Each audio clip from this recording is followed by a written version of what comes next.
Good morning students. आज हम बात करेंगे आपका क्लास 7 का सिविक्स का चैप्टर 18 डेमोक्रेसी। इस चैप्टर में हम लोग जानेंगे कि डेमोक्रेसी क्या होता है, डेमोक्रेसी का की एलिमेंट क्या है। इस चैप्टर में हम लोग जानेंगे birth of democracy, types of democracy और टाइप्स ऑफ गवर्नमेंट। तो उम्मीद है कि आप लोग इस चैप्टर को गौर से ध्यान से सुनिएगा और समझिएगा। और अगर कोई भी समस्या हो इस चैप्टर से संबंधित तो आप हमारे चैनल के कमेंट बॉक्स में कमेंट कर कर पूछ सकते हैं, या आप अपने क्लास के ग्रुप में पूछ सकते हैं। तो चलिए शुरू करते हैं आपका चैप्टर 18 डेमोक्रेसी। तो आप इस वीडियो को गौर से देखिएगा। तो सबसे पहले हम लोग जानेंगे कि डेमोक्रेसी होता क्या है। What is democracy? देखिए, तो अब्राहम लिंकन कहते हैं democracy is the government of the people, bye the people and for the people. ठीक है, अब्राहम लिंकन के शब्दों को अगर हम लोग देखें तो डेमोक्रेसी लोगों का सरकार है, लोगों के लिए है और लोगों के द्वारा संचालित सरकार है। यानी democracy is the government of the people, यानी लोगों का शासन लोगों के द्वारा और लोगों के लिए। तो ये डेमोक्रेसी की परिभाषा अब्राहम लिंकन ने दिए थे। ठीक है, in this system people themselves take part in all the activities of the government and exercise full control over it। ठीक है, तो डेमोक्रेसी में सरकार की जितनी भी एक्टिविटी होती है उसमें पब्लिक लोग भाग लेते हैं और अपना ओपिनियन भी रखते हैं, साथ ही साथ अपनी सरकार को भी कंट्रोल करने की क्षमता रखते हैं। तो ये आपका डेमोक्रेसी का डिफिनीशन है। उम्मीद है कि आप लोगों को समझ में आ रहा होगा। Every country needs a government to run its administration. People need a government to create peace and order in the society. One cannot imagine a good social life without some kind of government। देखिए, तो प्रत्येक देश को अपने देश को चलाने के लिए, संचालित करने के लिए, ठीक है, अपने शासन व्यवस्था को नियमित करने के लिए किसकी जरूरत होती है? तो गवर्नमेंट की जरूरत होती है। और जनता को गवर्नमेंट के लिए किस लिए जरूरत होती है? ताकि समाज में शांति रहे, समाज सही ढंग से प्रोग्रेस करे। ठीक है, कोई भी लोग यानी हम लोग बिना सरकार के, बिना क्या कहते हैं, सरकार के सहयोग के हम लोग अपने जीवन की कल्पना नहीं कर सकते हैं। The government have been maintaining peace and order in the society and protecting the life and property of the people since ancient times। देखिए, सरकार का मुख्य उद्देश्य क्या होता है कि समाज में शांति बनाए रखना, ठीक है, लोगों की रक्षा करना, लोगों के जीवन की रक्षा करना, लोगों की संपत्ति को रक्षा करना और समाज को सही ढंग से संचालित करना। और ये व्यवस्था आज से नहीं, प्राचीन समय से ही चली आ रही है। तो देखिए, अगर हम पुराने दिनों के बात करते हैं, in olden days people way govern और रूल्ड बाय किंग्स। ठीक है, तो अगर हम पुराने दिनों की बात करें तो पुराने दिनों में जो गवर्नमेंट होता था वो मुख्यतः राजा के द्वारा संचालित होता था। ठीक है, those were the days of monarchy when a king ruled on the basis of hereditary. तो वैसे समय को मोनार्ची का समय यानी राजकीय समय कहा गया है, राजकीय व्यवस्था वाला समय कहा गया है। ठीक है, जिसमें एक राजा शासन करता था और ये शासन उनका क्या होता था? वंशानुगत होता था, हेरिडेटरी होता था। अब यहाँ पे हेरिडेटरी क्या होता है? तो मतलब कि अगर कोई राजा है तो राजा का बेटा ही राजा बनेगा। ठीक है, तो पहले प्राचीन समय में इस तरह से शासन किया जाता था।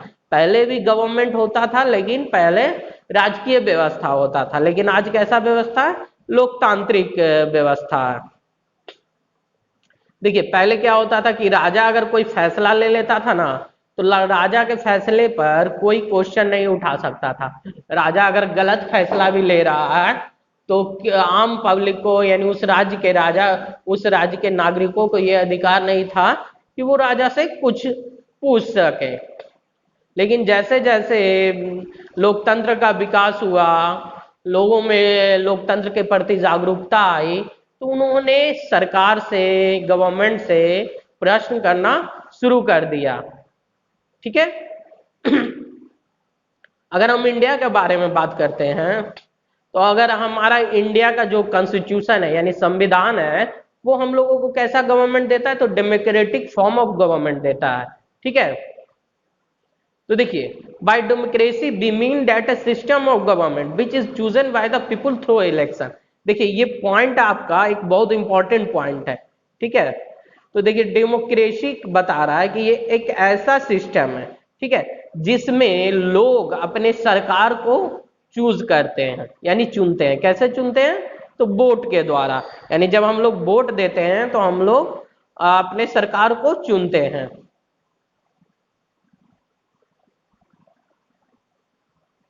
तो देखिए अगर यहाँ पे आपका दिया हुआ है कि in simple words we can say that democracy is a government which depends on the consent of the govern, ठीक है। तो यानी डेमोक्रेसी एक प्रकार का शासन व्यवस्था है जिसमें लोग अपना पार्टिसिपेट करते हैं, लोग सरकार को चुनते हैं लोगों की कंसर्न के अनुसार, जागरूकता के अनुसार। उम्मीद है कि आप लोगों को समझ में आ रहा होगा। अब हम आपका नेक्स्ट पॉइंट बात करते हैं बर्थ ऑफ डेमोक्रेसी, यानी डेमोक्रेसी का किस तरह से उद्भव हुआ उसके बारे में बात करेंगे। देखिए अगर प्राचीन विश्व के बारे में अगर दिए, अकॉर्डिंग टू योर बुक, प्राचीन विश्व के अनुसार दिया हुआ है कि एथेंस एक पहला ऐसा शहर था जहां पर डेमोक्रेसी का उद्भव हुआ, ठीक है, यानी डेमोक्रेसी अस्तित्व में आया। It was practice 2,500 years ago. कहा जाता है कि लगभग 2000 से 2500 साल पहले तक एथेंस में डेमोक्रेसी का प्रयोग लोग करते थे। लोग डेमोक्रेसी के द्वारा अपने शासक को चुनते थे। इसमें दिया हुआ है कि male citizens of Athens gathered together about 40 times a year, this was the people's assembly. इसमें कहा जा रहा है कि जो एथेंस शहर के लोग मेल पुरुष होते थे, यानी मेल नागरिक होते थे, वो साल भर में 40 बार इकट्ठा होते थे, और ये गैदरिंग को कहा गया है पीपुल असेंबली, ठीक है। और इसको कहा गया है डायरेक्ट डेमोक्रेसी, ठीक है। Decision where taken directly by the people. तो डायरेक्ट डेमोक्रेसी में क्या होता था कि जो डिसीजन होता था, जो फैसला लिया जाता था, वो डायरेक्ट लोगों के द्वारा लिया जाता था। Elected official did not determine decision. Elected official कोई डिसीजन को डिटरमाइन नहीं कर सकता था। Giving decision making power to elected officials was considered by the ancient Athens to take away the power of the people, ठीक है। जो अगर डिसीजन लिया जाता था इलेक्टेड ऑफिशियल्स को द्वारा, तो कहीं ना कहीं ये जो आम आदमी का अधिकार था उस पर ये क्या कह सकते हैं कि एक तरह से उन पर आक्रमण आम आदमी के अधिकार पर था, ठीक है।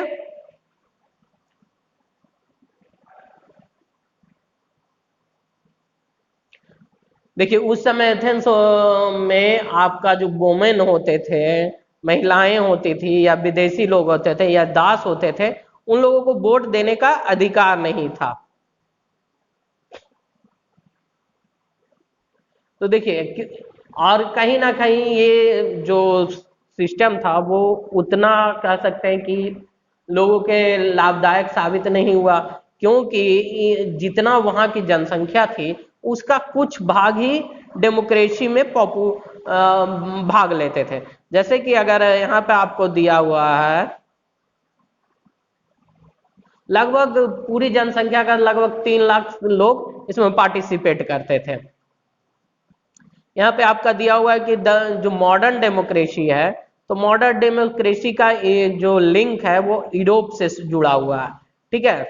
इसमें कहा जा रहा है कि आप 17th और 18th सेंचुरी में यूरोप में राजा के शक्ति पर रोक लगाया गया, ठीक है। इसके पहले माना जाता था कि राजा की जो इच्छा है, ठीक है, वही आपका कानून है, यानी राजा जो चाहेगा वही कानून होगा। तो इसके खिलाफ लोगों ने क्या किया? आंदोलन किया, ठीक है।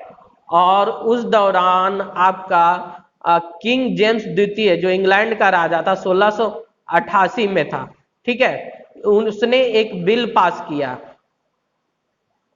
तो इस बिल के अनुसार एक रूल पास हुआ जिसमें रूल ऑफ लॉ, जो शासन व्यवस्था संचालित होगा वो लॉ के अनुसार होगा और लोगों के द्वारा संचालित होगा, ठीक है। यहाँ पे एक तरह से पार्लियामेंट का गठन हुआ, ठीक है। और धीरे धीरे क्या हुआ कि जब जैसे जैसे समय व्यतीत हुआ तो लोगों की अथॉरिटी, ठीक है, लोगों की अथॉरिटी यानी लोगों की शक्ति सुप्रीम होने लगी। बहुत सारे देशों में धीरे धीरे मोनार्की खत्म हुआ, यानी जो राजशाही व्यवस्था थी वो धीरे धीरे खत्म हुई। 18वीं शताब्दी में आपका फ्रेंच लोगों ने वहां के राजा किंग लुइस 16वां को एक आंदोलन के द्वारा उसको हटा दिया गया, ठीक है। और फ्रांस के लोगों ने मांग किया कि वहां पर भी क्या हो, लोगों का शासन हो, जिसमें राजा की शक्ति का सीमित कर दिया जाए और लोग के द्वारा कानून संचालित किया जाए, शासन व्यवस्था संचालित किया जाए। अगर हम प्राचीन समय के बारे में बात करते हैं, डेमोक्रेसी के बारे में, अगर इंडिया को हम देखते हैं तो देखिए हमारे देश में, इंडिया में सबसे पहले आपका डेमोक्रेसी की इस्टेब्लिशमेंट हुआ था, ठीक है, लगभग 6 शताब्दी ईसा पूर्व, ठीक है। यहाँ पर आपका जो रिपब्लिक होते थे उनको महाजनपद माना जाता था, ठीक है। और इन महाजनपदों में जो वैशाली था, कहा जाता है कि वैशाली आपका दुनिया का पहला डेमोक्रेसी वाला स्टेट था, ठीक है। जहाँ वैशाली अभी कहाँ है, हमारे इंडिया बिहार में है, ठीक है। अगर क्वेश्चन आपका पूछता है कि first where is the democracy originated, तो आपका आंसर होना चाहिए वैशाली, जो कि आपका बिहार में है, ठीक है। तो उम्मीद है कि आपको ये पॉइंट समझ में आ गया होगा। देखिए इंडिया को आजादी 15 अगस्त 1947 को मिली, ठीक है, और 26 जनवरी 1950 को हमारा देश रिपब्लिक हुआ, ठीक है। इस दौरान चूंकि हमारा देश किसका गुलाम था, अंग्रेजों का गुलाम था, तो वहां पर आपको डीकोलोनाइजेशन का प्रोसेस शुरू हुआ, ठीक है। आपका अफ्रीका के साथ बहुत सारे देश भी उस समय आजाद हुए, ठीक है। धीरे धीरे इन देशों में बदलाव आया और लोग डेमोक्रेटिक फॉर्म ऑफ गवर्नमेंट को एक्सेप्ट किए। अगर हम अन्य देशों के बारे में बात करें, Latin America, south east Asia, Taiwan, south Korea, इसके अलावा कुछ अरब अफ्रीकन राज्यों के बारे में बात करें, तो डेमोक्रेटिक सिस्टम आपका शुरू हुआ है 1900 से लेकर 2000 ईस्वी के आसपास इन देशों में, ठीक है। अगर 19वीं और 20वीं शताब्दी के वर्ल्ड को देखते हैं तो जो डेमोक्रेसी का आइडिया है वो एक नए दिशा में विकसित हो रहा है, ठीक है। पहले के समय में क्या होता था कि जो अमीर लोग होते थे, जिनका सत्ता पर प्रभाव होता था, वही लोग वोट देते थे, और गरीब लोगों को, वंचितों को वोट देने से रोक दिया जाता था। और जो उच्च जाति के लोग होते थे वो इलेक्शन लड़ते थे, वोट देते थे। लेकिन जैसे जैसे डेमोक्रेसी में आपका बदलाव आया, डेमोक्रेसी में सुधार आया, उस वैसे वैसे लोगों को वोट देने का अधिकार मिला। क्योंकि पहले के समय में मिडिल लोअर क्लासों को भी वोट देने का अधिकार नहीं था, लेकिन इन लोगों ने वोट देने के लिए, अपने अधिकारों के लिए लड़ाई लड़े, और फिर इन लोगों को वोट देने का अधिकार मिला। चाहे अगर हम महिलाओं के बारे में बात करें तो शुरुआती स्तर में महिलाओं को भी वोट देने का अधिकार नहीं था, तो इन लोगों ने वोट देने के लिए, अधिकार के लिए लड़ाई लड़े, और बाद में इन लोगों को वोट देने का अधिकार मिला, ठीक है। तो देखिए वोट देने का अधिकार को फ्रेंचाइज और सफरेज कहा जाता है, राइट टू वोट को फ्रेंचाइज और सफरेज कहा जाता है, ठीक है। धीरे धीरे करके ये पूरी दुनिया में अब लोगों को वोट देने का अधिकार मिल चुका है। पहले ही हम बता चुके हैं कि महिलाओं को वोट देने का अधिकार नहीं था, लेकिन महिलाओं ने भी अपने इस अधिकारों के लिए लड़ाई लड़ी, ठीक है। इसके बाद आपका राइट टू इक्वलिटी एस्टेब्लिश हुआ डेमोक्रेसी में, मतलब समानता का अधिकार, मतलब चाहे अमीर हो, गरीब हो, महिला हो, पुरुष हो, है ना, सभी लोगों को वोट देने का अधिकार मिलेगा, ठीक है। और इन लोगों को जाति के आधार पर, धर्म के आधार पर, आर्थिक व्यवस्था के आधार पर, सामाजिक व्यवस्था के आधार पर लोगों को वोट देने के अधिकार से वंचित नहीं किया जा सकता है। डेमोक्रेसी में धीरे धीरे रूल ऑफ लॉ एक्सपेंड हुआ। रूल ऑफ लॉ का अर्थ होता है मतलब लोगों का शासन, यानी कानून के सामने सब बराबर है और सबकी अकाउंटेबिलिटी और रिस्पॉन्सिबिलिटी है, ठीक है। इसी के साथ आपका आइडिया ऑफ एडल्ट फ्रेंचाइज का उद्भव हुआ। आइडिया ऑफ एडल्ट फ्रेंचाइज का अर्थ होता है यानी कि जब लोग एक खास उम्र सीमा को पार कर जाते हैं तो उनको वोट देने का अधिकार मिलता है, तो उम्मीद है कि आप लोगों को इतना तक समझ में आया होगा। नेक्स्ट डे हम डिस्कस करेंगे आपका की एलिमेंट ऑफ डेमोक्रेसी। तो आज के लिए बस इतना ही, मिलते हैं हम नेक्स्ट वीडियो में।